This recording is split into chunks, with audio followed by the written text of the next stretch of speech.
Oi, pessoal. Teoria geral do direito em concursos públicos. Vamos ver uma questão hoje que caiu na prova para a Defensoria Pública do Estado de Santa Catarina em 2021. Olha só, vamos ver essa questão aqui juntos. Fundação Carlos Chagas, tá? Que fez essa prova. Defensoria Pública Santa Catarina, 2021. A questão é a seguinte, ó. Consoante leciona Lênio Streck na obra Dicionário de Hermenêutica, abre aspas, no direito brasileiro, as súmulas vinculantes representam uma tentativa de repristinação da, aí tem um espaço, né?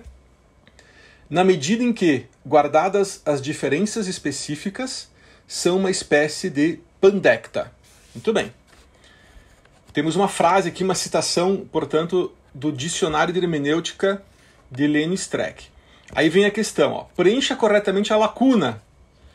E as alternativas são, alternativa A, jurisprudência dos conceitos, escola histórica do direito, teoria tridimensional do direito, jurisprudência dos interesses ou jurisprudência dos valores, tá? Então, voltando agora para o enunciado, vamos tentar entender qual que é a frase correta ali, né, naquele espaço. Ó, no direito brasileiro, as súmulas vinculantes representam uma tentativa de repristinação da, e essa da, então, é jurisprudência dos conceitos, escola histórica, teoria tridimensional, jurisprudência dos interesses ou jurisprudência dos valores. Muito bem, galera. Primeiro, uma coisa bem básica, repristinação significa uma retomada, tá? É você pegar uma coisa que é antiga e dar uma repaginada nela e usar isso ainda hoje.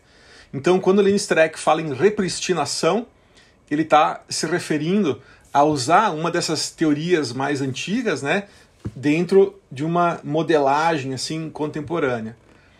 E ao falar de súmulas vinculantes, pessoal, a súmula vinculante, a crítica que Lênio faz, né, entre outras coisas, é que ela não resolve o problema da interpretação, porque a ideia da súmula vinculante é pacificar um certo conflito, né, uma divergência jurisprudencial que pode existir no direito. Só que a súmula vinculante, ela acaba que é mais um texto, certo? Ela é apenas mais uma camada simbólica, né, de textos que se coloca. E a súmula vinculante, por si só, ela também pode gerar divergências de interpretação, entende? Então, na verdade, quando a gente vê aquilo que a cultura jurídica brasileira, num sentido mais assim do senso comum, acha das súmulas vinculantes, gente, não há dúvida nenhuma que é uma repristinação da jurisprudência dos conceitos, tá? Porque era justamente essa ideia da jurisprudência dos conceitos. Era justamente trabalhar os conceitos jurídicos de modo que a definição desse conceito pudesse impedir divergências, né? Pudesse controlar controlar o sentido, tá? Que pode ser compreendido a respeito de uma leitura textual do direito. E é bem isso que a impressão que a gente tem, né? É o que o pessoal acredita que as súmulas vinculantes vão fazer, só que na realidade não fazem, tá? Na realidade a súmula vinculante é só mais um texto para desafiar ali outras possibilidades de interpretação, outras divergências, outras conexões, né, dentro de um ordenamento jurídico, tá? Então, Lênio Streck realmente é um autor muito inteligente e ele colocou ali o dedo na ferida, né? É realmente uma repristinação da jurisprudência dos conceitos. Mas deixa eu explicar melhor, assim, o que são essas coisas, né? Talvez quem não é da área da hermenêutica jurídica, né? Essas escolas, essas teorias, elas podem parecer coisas assim muito distantes. Vou explicar para vocês, tá? Usando uma ordem temporal, galera, a primeira dessas aqui, ó, é a Escola Histórica do Direito. Essa é do século XIX, tá? A Escola Histórica do Direito foi um pensamento muito importante na Alemanha. O grande cérebro dessa escola foi o Savigny, tá? Savigny, que é o grande pensador, o mesmo Savigny da teoria subjetiva da posse, tá? Ele é um romanista importante, né? E a Escola Histórica do Direito acreditava que o verdadeiro direito não estava nos códigos, não está na lei escrita.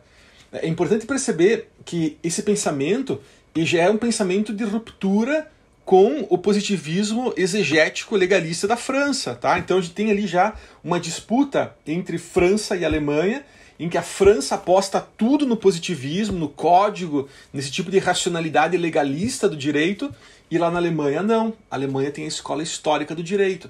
E a escola histórica dizia: o verdadeiro direito não está no código, não está na lei escrita. Ele está, na verdade, nas consuetudes, nos costumes, nas tradições históricas de uma comunidade. Está no, usando uma expressão do Savigny, no Volksgeist, o espírito comunitário do povo, tá? Essa escola histórica, portanto, ela buscava, recomendava um estilo de interpretação jurídica que trabalhava com análise gramatical, mas não só gramatical, como é o positivismo exegético. Gramatical, lógica, semântica, histórica, e depois, mais adiante, com a contribuição de Ehring, eles vão introduzir também a noção da interpretação teleológica do direito, tá?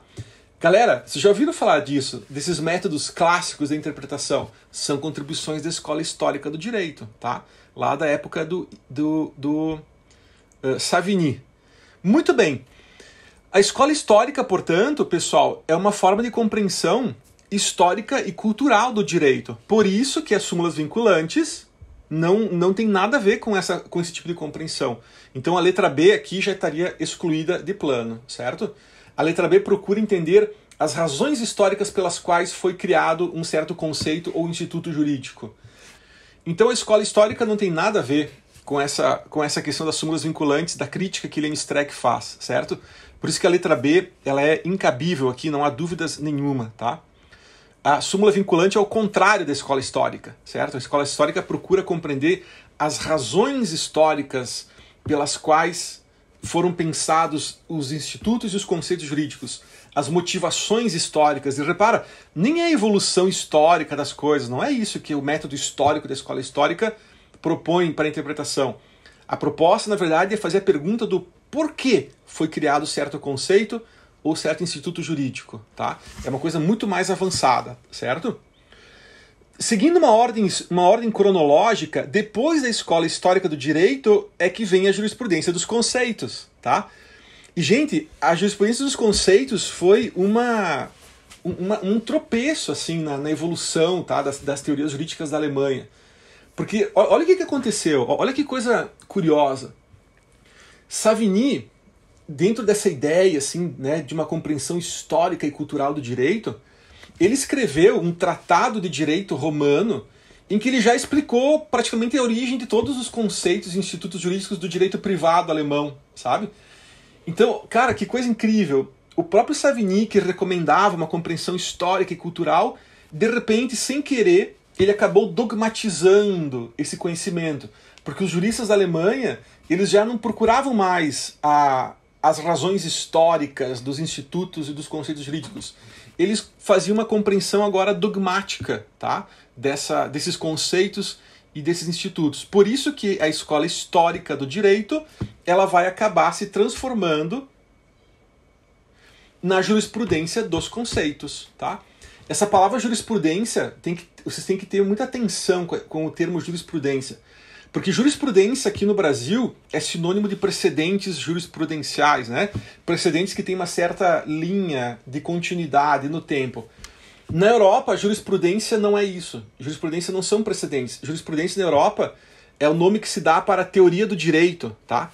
Então, repara, por exemplo, se vocês forem para a Itália, vocês não encontram lá faculdades de direito, vocês encontram faculdades de jurisprudência, percebem? Na Áustria também, faculdade de jurisprudência.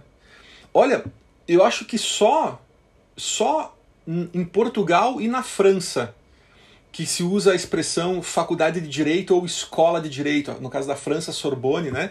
Escola de direito, tá? Porque jurisprudência aqui, nesse contexto, significa teoria do direito, tá bem? Então, a jurisprudência dos conceitos não é precedentes ligados a conceitos. Jurisprudência dos conceitos significa uma teoria do direito que considera o direito como conceitos, certo? Aquele tipo de teoria dogmática, né, do direito que trabalha, portanto, com análises conceituais. o mais importante para a jurisprudência dos conceitos não era a lei ou não eram os costumes, eram os conceitos, né, jurídicos dogmatizados, tá? Por isso que foi um grande retrocesso. Se a gente comparar a escola histórica do direito com a jurisprudência dos conceitos, galera, foi um grande retrocesso a jurisprudência dos conceitos, tá? Muito bem, então já explicamos por que, né, que a correta aqui é a letra A. Mas seguindo ainda a ordem, né, a jurisprudência dos conceitos não terminou ali, porque vai surgir um jurista muito importante que vai acabar com essa jurisprudência dos conceitos. Esse jurista se chama Rudolf von Jhering. Já viram falar dele, né? Autor da teoria objetiva da posse no direito privado. Jhering é um grande pensador, pessoal. O Jhering vai escrever um livrinho super pequeno, assim, mas muito denso, né? Chamado A Luta pelo Direito. E nesse livro, Jhering vai mostrar que o direito não é fruto de uma dádiva divina, não é fruto da vontade esclarecida do legislador, né? Estou fazendo uma referência ao esclarecimento alemão aqui, né? Não é algo assim que vem, tipo, de forma natural. Não. O direito é resultado de lutas sociais. É resultado de conflitos de interesses. Interesse é um conceito muito importante na época, né? Os interesses que estão por trás das coisas e tal. É uma sociologia positivista muito importante daquela época, tá? E Jhering vai mostrar para nós, portanto, que o direito não pode ser restringido a uma questão conceitual e dogmática, como era a proposta da jurisprudência dos conceitos. E Jhering vai mostrar, na verdade, que por trás dos conceitos, da dogmática, das leis, existem, na verdade, conflitos de interesses subjacentes, e o direito que nós temos hoje é resultado de uma briga, de uma luta, de uma disputa muito importante, que muitas pessoas às vezes até deram sangue, deram a vida para nós termos esse direito que temos hoje, percebem?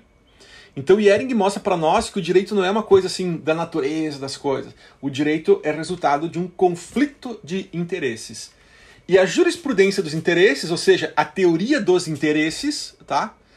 É uma nova concepção teórica, um novo paradigma que vai se desenvolver na Alemanha, que vai deixar de lado a jurisprudência dos conceitos e vai começar a trabalhar com a noção de interesses. E olha que coisa interessante, já ouviu falar em ponderação? Quem inventou a ponderação foi a jurisprudência dos interesses, porque naquela época a Alemanha já fazia ponderação de interesses, para ver qual dos interesses é que deve prevalecer no caso concreto, os interesses que estão por trás das leis, dos conceitos e da dogmática jurídica, tá?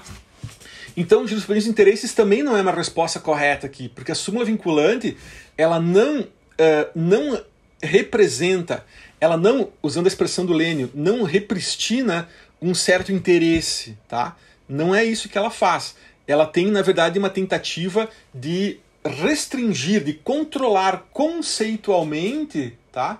Dogmaticamente, um certo conflito de jurisprudência. Portanto, não tem nada a ver com a proposta da jurisprudência de interesses, que tem a ver com uma compreensão mais sociológica, né? Mais visceral dos conflitos jurídicos, tá? E não essa questão só superficial das palavras, né?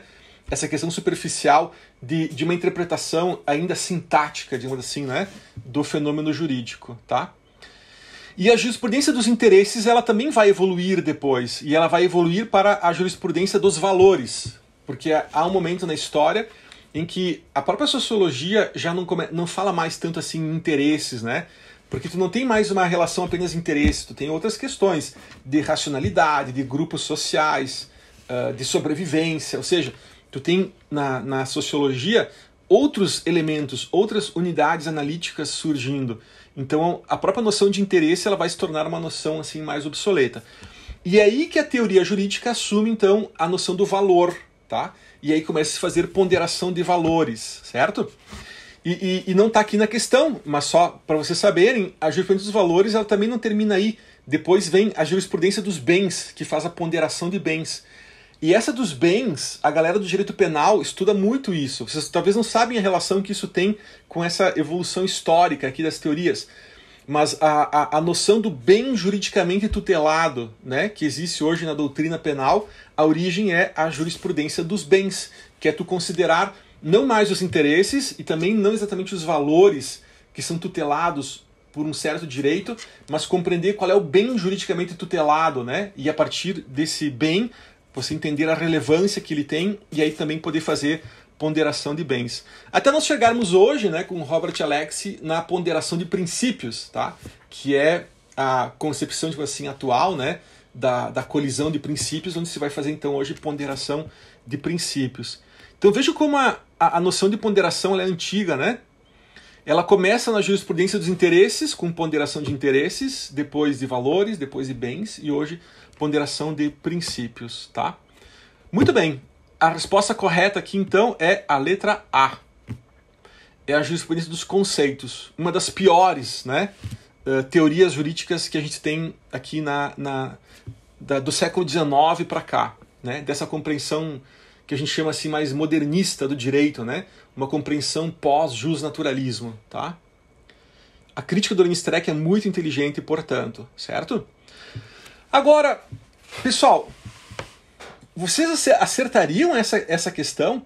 Quem acertaria essa questão? Coloca aqui nos comentários do vídeo, tá? Eu achei que essa pergunta ela é bem difícil, hein? Bem difícil. Porque ela exige uma leitura super aprofundada, assim, né? Uma compreensão super aprofundada de todos esses movimentos teóricos, né, do século XIX para cá, tá? Teorias da Alemanha aqui, né?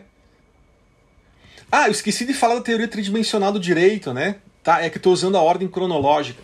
Por que a letra C não é? Por que não é a teoria tridimensional do direito? Porque a teoria tridimensional do direito, turma, é a teoria brasileira, diga-se de passagem, do Miguel Reale, tá? Não Miguel Reale Júnior, Miguel Reale o pai, certo? Miguel Reale, um grande jurista brasileiro, né? Um dos principais juristas brasileiros do século XX, tá? Ele propôs a teoria tridimensional do direito, que é uma teoria que concebe o direito não somente como norma. Norma agora é o conceito já kelseniano, tá? O conceito já do neopositivismo, lógico.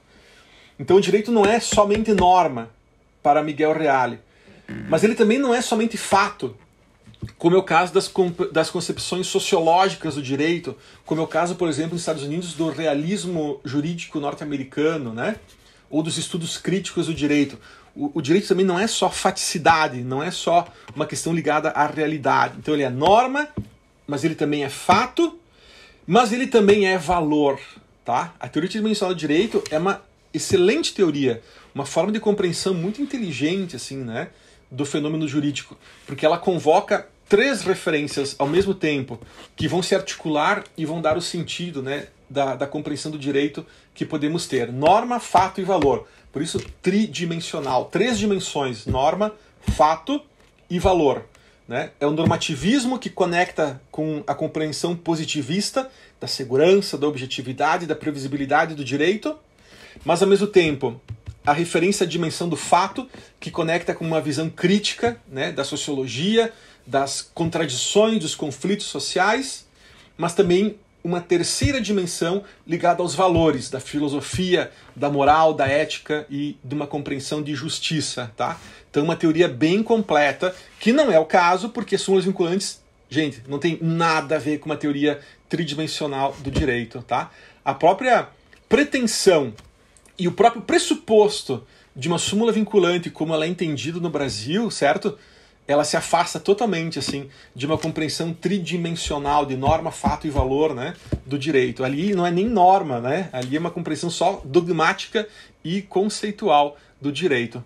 Lenny Streck tem toda a razão, portanto, em fazer essa conexão da súmula vinculante como uma reciclagem da jurisprudência dos conceitos, né?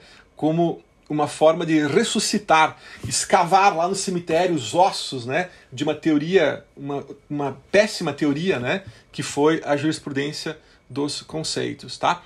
Mas agora voltando ao assunto, galera, é uma questão difícil, tá? É difícil. Nós que somos da área, para nós assim a gente vê isso de cara, assim, nossa, é muito fácil de entender.